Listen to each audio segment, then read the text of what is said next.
Welcome to I dream. నా పేరు లుంబిని. ఏదో ఒక సమస్య, గ్యాస్ట్రిక్ ట్రబుల్ అంటారు, కొందరేమో కాన్స్టిపేషన్ ఎక్కువైపోతూ ఉంటుంది, బ్లోటింగ్ వస్తూ ఉంటుంది, అసిడిటీ, అంటే మన గట్ సిస్టమ్ అనేది ప్రాపర్గా లేకపోతే, డైజెషన్ సరిగ్గా అవ్వకపోతే ఏదో ఒక సమస్య వెంటాడుతూనే ఉంటుంది కదా. మరి దీని నుండి బయటపడాలి అంటే, మన డైజెస్టివ్ సిస్టమ్ ప్రాపర్గా వర్క్ చేయాలంటే ఏం చేయాలి డిస్కస్ చేద్దాం. అలాగే ఎలాంటి మెడిసిన్ యూస్ చేయాలి కూడా మనం క్లియర్గా తెలుసుకుందాం. ఈరోజు మనతో జాయిన్ అవబోతున్నారు ప్రముఖ వైద్యులు డాక్టర్ సిఎల్ వెంకట్రావు గారు, మెడికల్ కౌన్సిల్ ఆఫ్ ఇండియా మాజీ సభ్యులు. ఆయనతో మాట్లాడదాం. హలో సార్, నమస్తే. నమస్తే. సమస్య చూడ్డానికి చిన్నగా స్టార్ట్ అయినా కూడా పెరిగి పెరిగి చాలా ఇబ్బంది పెడుతుంది లోపల, గ్యాస్ట్రిక్ సమస్య. సో దీని నుండి ఎలా బయటపడాలంటారు? గ్యాస్ ట్రబుల్ చాలా విపరీతంగా బాధ పెడతా ఉంది. ఈ గ్యాస్ ట్రబుల్ దక్షిణ భారతదేశంలో ఎక్కువగా కనపడుతుంది. ఎందుకంటే మనం పులుపు, కారం, మసాలా ఎక్కువ తీసుకుంటాం. మనం తిన్నంత కారం ఎవడు ప్రపంచంలో తినడు. మనం వాడే కారం ఎట్లుంటుందంటే పచ్చిమిరపకాయ వేస్తాం, ఎండుమిరపకాయ వేస్తాం, మళ్ళీ వీటికి తోడు కారం పొడి కూడా వేస్తాం, కారం పొడి, ఎండు కారం, వీటితో పాటు ఘాటైన మసాలా దినుసులు, దాల్చిన చెక్క, లవంగం, యాలకులు, మిరియాల పొడి ఇవన్నీ వేసేసరికి దట్టంగా ఘాట్ అయిపోతుంది. సో ఈ గ్యాస్ రకరకాలుగా బాధపడుతుంది. ఒకరికేమో తేపులు, అదే పనిగా తేపులు, బేవ్ అంటే ఎక్కడన్నా ఆఫీసులో పనిచేసేవాడు పక్క వాళ్ళు ఏమనుకుంటారు, ఏ డ్రై అథవా ఎప్పుడు తేపుతుంటాడు అని, అంటే ఆత్మన్యూన్యతకు గురవుతాడు. అతనికి ఒక సిగ్గు వస్తుంది, అరే ఈ తేపుల వల్ల పక్క వాళ్ళు నన్ను చూసి నవ్వుతున్నారు అనేది వస్తుంది. ఇంకా ఒక సమస్య, పొట్టలో గ్యాస్ నిండిపోయి అది అపానవాయువు రూపాన్ని బయటకు వస్తుంది. ఈ అపానవాయువులో రెండు ఉన్నాయి. ఒకటి వాసన, దుర్గంధం, రెండోది శబ్దం. దుర్గంధం వస్తే ఆ మొత్తం పక్క వాళ్ళకి అసహనానికి గురవుతారు. ఇక శబ్దం అయితే, శబ్దాన్ని మన భాషలో పిత్తులు అంటాం, బాంబింగ్ అంటారు. ఒరే బాంబు వేసి, పిల్లలైతే ఆడుకునేటప్పుడు ఎవరైనా వచ్చినప్పుడు బాంబులు వేస్తున్నాడు రా అంటారు, బాంబులు అంటారు. మా ఊళ్ళల్లో కూడా బాంబు అంటారు. ఈ దుర్గంధముతో కూడిన ఈ పిత్తులు, ఈ గ్యాసు ఎక్కడైనా ఒక ఆఫీసులో పనిచేస్తుంటారు, లేదా ఎక్కడ మీటింగ్కి వెళ్ళారు, సమాజంలో వాళ్ళకి ఒక తల వంచే విధంగా అవమానానికి గురవుతారు. ఇది మనం కంట్రోల్ చేస్తే కంట్రోల్ అయ్యేది కాదు. ఆగమంటే తేపులాగం, ఆగమంటే అపానవాయువు ఆగదు. లోపల గ్యాస్ ఉత్పత్తి అయింది, దాని ధర్మం బయటికి రావాలి. మనము మంచినీళ్ళు తాగేటప్పుడు పైకి ఎత్తుకుపోసుకుని తాగుతారు. గ్లాసు పైకి ఎత్తి పోసి తాగినప్పుడు నీళ్లతో పాటు గాలి కూడా, ఆ గాలే బయటకు వస్తుంది. అయ్యే తేపులు, అయ్యే అపానవాయువు. ఇక దీంతో పాటు కొంతమంది గబగబ తింటుంటారు అన్నం. ఏదో తరుముకు వస్తున్నట్లా, యుద్ధం వస్తున్నట్లా, భూకంపం వస్తున్నట్లా తింటారు. అట్లా తినకూడదు, నిదానంగా తినాలి. ఏదైనా పని ఉంది, అవసరం పని ఉంటే ఆ పని ఎలాగ భోజనం దగ్గర కూర్చోవాలి, కానీ అడావుడిగా తినటం, దానివల్ల స్పీడ్గా మనం అన్నం తినేటప్పుడు కొంత గాలి కూడా లోపలికి వెళ్తుంది. లోపలికి వెళ్ళిన గాలి బయటికి వచ్చే పద్ధతి తేపులో లేదా అపానవాయువు. కొన్నిసార్లు పిత్తకోశము, గాల్ బ్లాడర్లో రాళ్ళు ఉంటాయి, లేదు క్లోమగ్రంథి చెడిపోయి, మద్యము సేవించే వారికి క్లోమగ్రంథి చెడిపోవటం, లేదా కొంతమందికి క్లోమగ్రంథి ప్యాంక్రియాస్లో రాళ్ళు ఉండటం, వాటి వల్ల కూడా గ్యాస్ వస్తుంది. ఒక నానుడు ఏంటంటే, మనం పప్పు ఎక్కువ తింటే గ్యాస్ వస్తుందిరా అంటారు. కొద్దిగా వాస్తవమే ఉంది.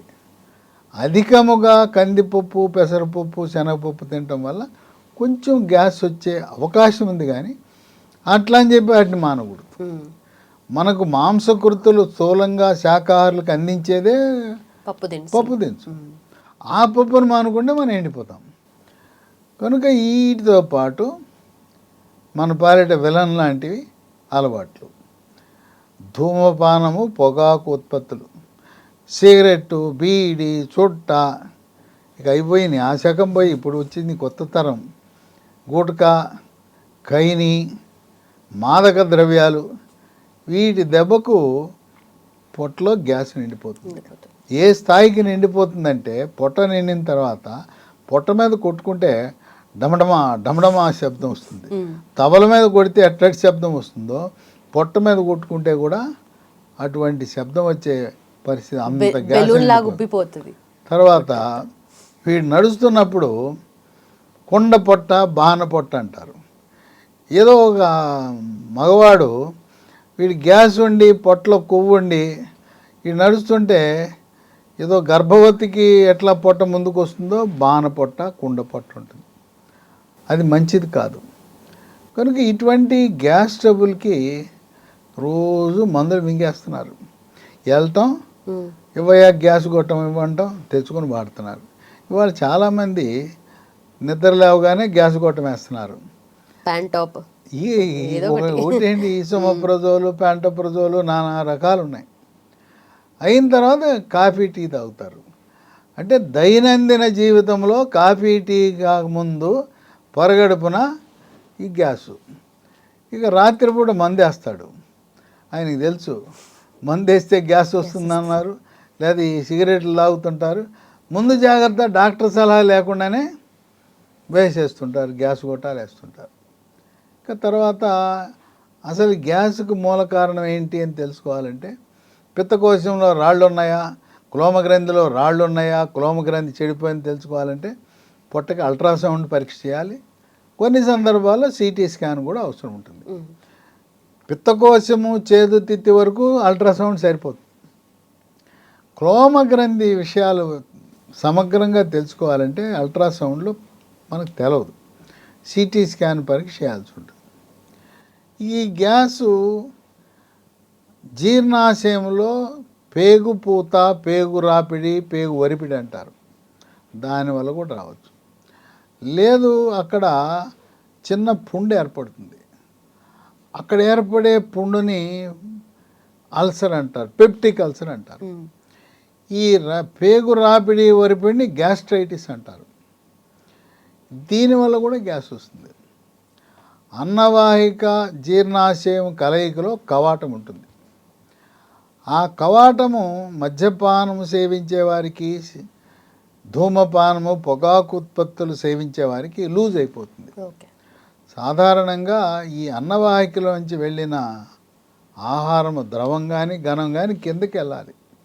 వెనక్కి వచ్చే ప్రయత్నం చేస్తే ఆ కవాటం మూసుకుపోవాలి.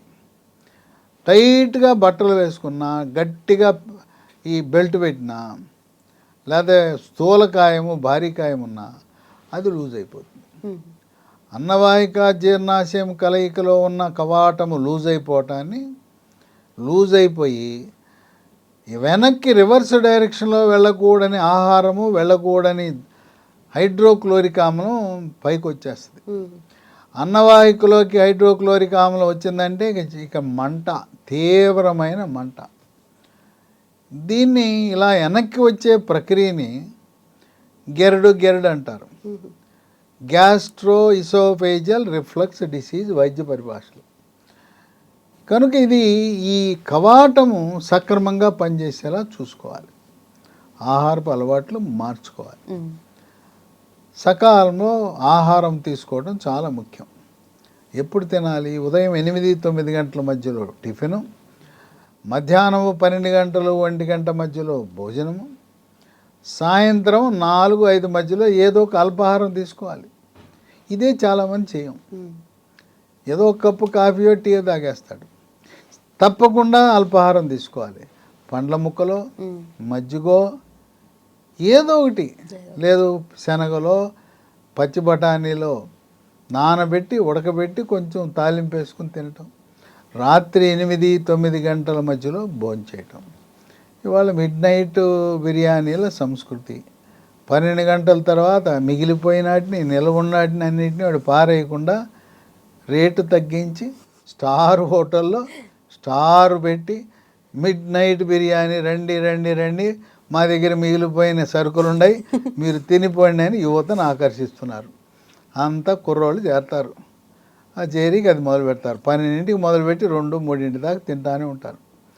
అసలు ఆ టైంలో భోజనం చేయటం, నిద్ర నిద్రపోవాల్సిన టైంలో అన్నం తినటం, అన్నం తినాల్సిన టైంలో నిద్రపోవటం. వీడు మిడ్ నైట్ బిర్యానీ వాడు 3ంటికి ఇంటికి వెళ్తాడు, ఇక 4ంటికి ఎప్పుడో పడుకుంటాడు. వాడు నిద్ర లేచేది ఎప్పుడు మధ్యాహ్నం భోజనం టైంకి నిద్ర లేస్తాడు, టిఫిన్ లేదు. ఈ విధంగా వేళలు పాటించకుండా ఆహారం తినడం వల్ల కూడా గ్యాస్ ట్రబుల్ వస్తుంది. రకరకాల మందులు ఉన్నాయి. అందరూ చెప్పేది ఏంటంటే డాక్టర్ గారు వేసుకున్నప్పుడు బాగానే ఉంటుంది, ఒక్కరోజు మానేస్తే మళ్ళీ నేను ఉన్నానని వచ్చేస్తుంది. ఏం చేయమంటారు? ఇప్పుడు మనకు కావాల్సింది ఏంటి? శాశ్వత పరిష్కారము. ఆ పూట దెబ్బ తగిలితే కట్టు కట్టడం కాదు. ఈ శాశ్వత పరిష్కారానికి లీ ఫార్మా కంపెనీ వాళ్ళు ఒక అద్భుతమైన ఔషధాన్ని తయారు చేశారు. దాని పేరు లాఫెరిన్ బీసీ. లీ కంపెనీ వారిది లాఫెరిన్ BC.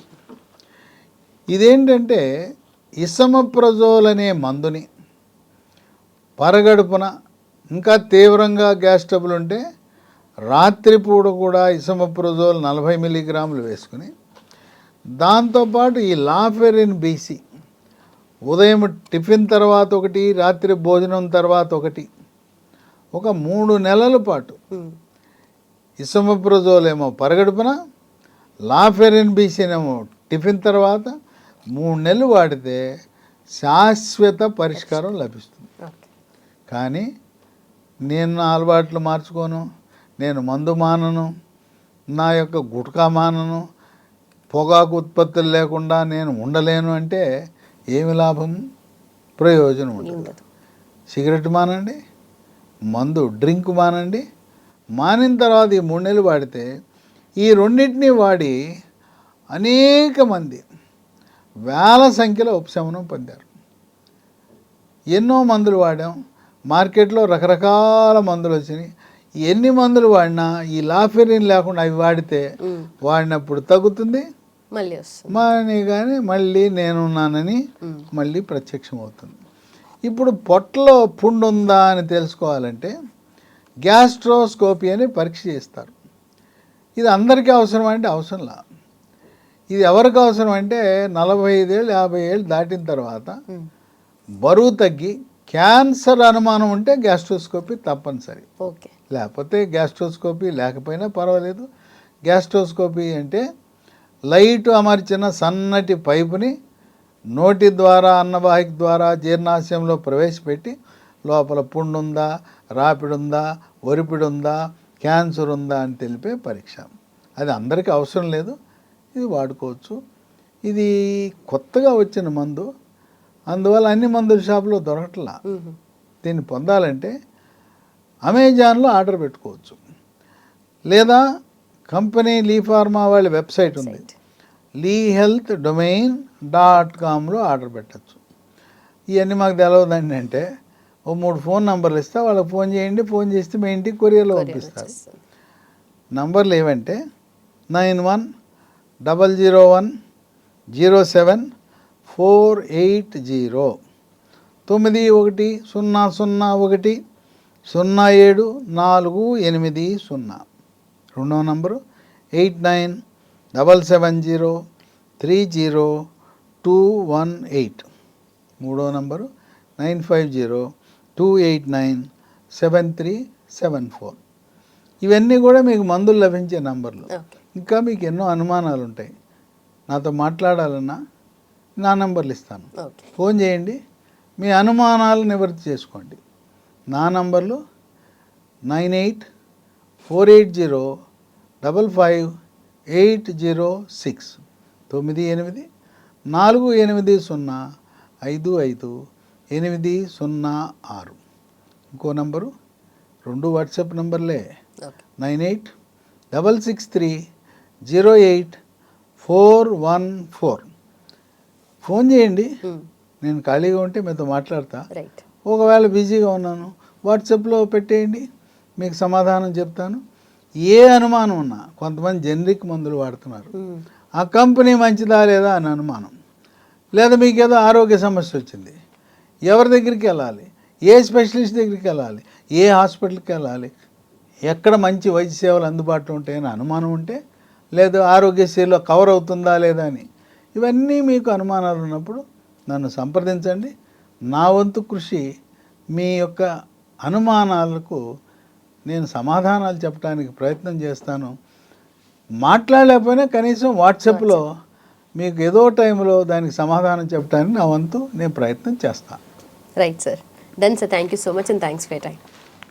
And for more videos, Please subscribe to iDream. Please subscribe to iDream. Please subscribe iDream. And please subscribe to iDream. For more videos, subscribe to iDream. please like, share and subscribe to the channel. Congratulations, iDream. Subscribe to iDream. Subscribe to iDream. So subscribe to iDream Media. iDream ki iDream team andarki huge congratulations. Please subscribe iDream Media. Please subscribe to iDream. Subscribe iDream. Please subscribe to iDream. iDream అంటే నా కళల ఛానల్ను subscribe చేసుకున్న నోరు తిరుగుతలేదు. మీరైతే గంట గుర్తు కొట్టండి. For more such videos, please subscribe to iDream. Subscribe to iDream. Please subscribe to iDream. Please subscribe iDream Media. Please do subscribe to iDream. Please subscribe to iDream Media. For best entertainment and information, please subscribe iDream. And don't forget to subscribe to iDream.